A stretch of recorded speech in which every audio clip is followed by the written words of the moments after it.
বিসমিল্লাহির রহমানির রহিম। আজকে আমি চিকেন তান্দুরি আমার ঘরোয়া উপায়ে মাংসের টুকরোগুলো আমি বেশি বড় করিনি।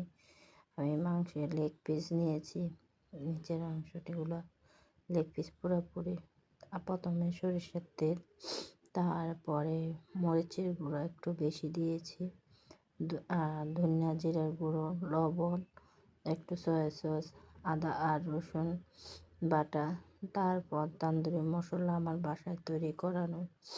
এর সাথে আমি একটু চিলি ফ্লেক্স দিয়েছি, আর তারপরে কর্নফ্লাওয়ার দিয়ে প্রায় আমি 2 ঘন্টার মতো রেখে দিয়েছি।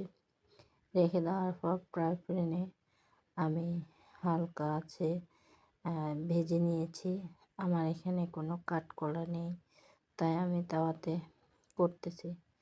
তারপরে একটু কাঠকলা দিয়ে আমি সেন্টের জন্য কাঠকলাগুলো দিয়ে, যেমন কাঠকলার একটা ঘেরান, তার সাথে চিকেনের তান্দুরির ঘেরান, মুহূর্তটা কেন খুবই একদম অন্যরকম।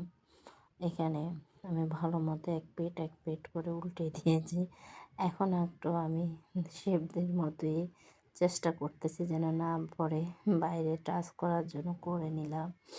এখানে আমি সাথে আর কোনো সস, হালকা এমনি সস বাসায় তৈরি আর মেয়োনিজ, সাথে নান রুটি দিয়ে খুবই খেতে খুব